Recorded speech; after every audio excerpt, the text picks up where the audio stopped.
I could tell he was a superhuman, that nothing ever challenged him. But I knew, because I already been through Holy a couple times, I knew don't underestimate that. It will find a demon and will bring out some insecurities in you, and it did. And it was like maybe 30 hours in the Holy or something like that. I'm looking over at him, and I smile at him. We're standing just like this in line, and he's getting his med check, and doctor's looking at him, and it happened just to be beautiful timing. And I'm sitting there, I'm getting med checked, and I'm looking at him, and his eyes, says he's 1,000 yards still looking right through me. And he's getting med checked, and I'm looking at him, and before all this happened, I told him, I said, don't underestimate this man. He was, I can't ever see myself quitting Goggins. I go, watch out. I go, watch out. I go, listen, we'll get in your head. I go, the end is a long way away. So we're sitting there eye to eye, and he didn't see me, and I'm right in front of him. And I can tell he's thinking he has that quitting mind starting up. And I look at him, I go, I told you. I told you. The next thing I knew, man, our car pulls up, and he rolled out. Rings the bell. He rings the bell and he quits. But it was he's a great human being. Hard. It doesn't make you, when you quit something like that, man, it's a huge lesson learned that I can't go into anything thinking that there's nothing that's not going to get in my way. You got to be prepared for all those obstacles. When I picked up your book, the thing I loved about it is the amount of effort that you've been through to give us. I'm sure this was suffering too, like writing this book. The amount of effort that you've been through to actually give us detail on your life. We all have different things in our life that have scarred us. We want to act like those scars don't exist. So those scars, like, if you go out and you get cut, that scar is going to be there on your arm. You can go down and look at that cut and say, oh, or that scar and say, oh, that happened from, I was in the kitchen. Or what happened? We have the same thing on our brain. I have all these scars on my brain from growing up, from, being abused, from suffering through life, from having a learning disability, from stuttering, from having just a really bad childhood. And so all those memories, I had to cut open that scar and go into it. And that was a hard process for me to do. Not only was that a hard process for me to do, for me to have the courage to share that with people, because I'm the so-called toughest man on the planet. So they think. So for me to break open that shell and tell people, hey, that wasn't always me. It's hard to do, It's hard to do. So it was a tough process throughout this journey. In this environment, keeping up with your preteen isn't always easy. But there's one thing you can help control: well visits. Well visits help keep your preteen on track with recommended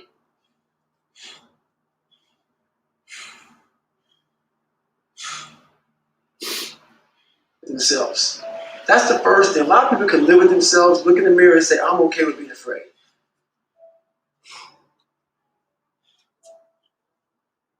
I'm okay with going on this easy highway over here. The easy highway has all these fucking signs and shit, directions how to get somewhere. And you have to first be uncomfortable with how you feel about yourself. With that voice that a lot of us like to run away from, we all have it. We all have that voice that say, hey man, you're kind of whimpering out right now. You're kind of being a little punk right now. But a lot of us say, okay, that's okay. It's okay to tell these little white lies to ourselves. So we first have to face the real you. The real me is David Goggins. The real me is a guy looking at you right now saying, I don't want to fucking be on this show right now because I used to stutter as a kid. And I'm afraid of that. I'm afraid that here in a second, I'm going to start fucking stammering and stuttering, and the whole world's going to know that I have all these issues. But that's when I see right now, okay, Goggins, you got to go on this fucking show. That's Goggins. Goggins is saying, okay, David Goggins, you're a punk. Life made you this way. We can't live like this. We can't live in fear. We can't live in judgment. We can't be afraid of what the fuck people right now are looking at me saying about me. We cannot be afraid of that. That's Goggins. Goggins saying, fuck all of you who don't like me, who don't want it. And that person then comes in. But you have to be David Goggins and say, man, I'm afraid of this. I'm fucked up here. Life made me this way here. I stutter. I have these issues with reading and writing, and I'm fat and I'm insecure. You have to face that in that dark room. In that dark room is who you are. But in that dark room is where you have to create another human being that walks out of that dark room. to face who you are.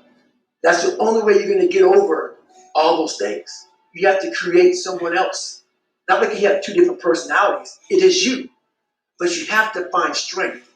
And that visualization of almost me cracking out Goggins, like almost like that Superman cape, like I'm coming out a different person, a person that doesn't give a fuck about anything, who doesn't care about being judged, who knows I'm weak, who knows I'm afraid, who says, whatever you think about me, take it, whatever, I'm here. That's Goggins.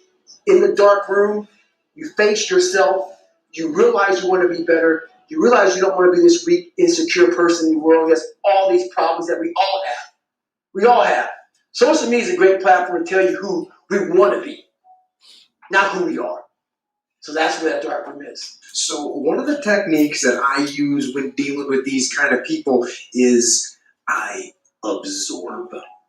I absorb their critiques. I absorb their toxicity. I absorb their negativity. Now, obviously, this takes a little bit of strength, right? You can't be taking stuff personally. You have to, in order to learn how to absorb things, I'm just doing this for the team, right? But it looks like, for instance, when they say, oh, this is horrible, I don't say, no, it's not horrible. I don't just go right back at them.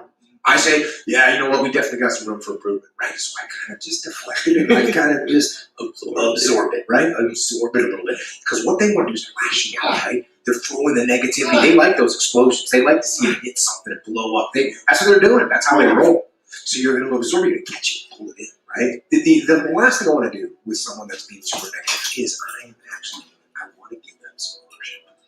I want to give them some ownership, some ability to make change.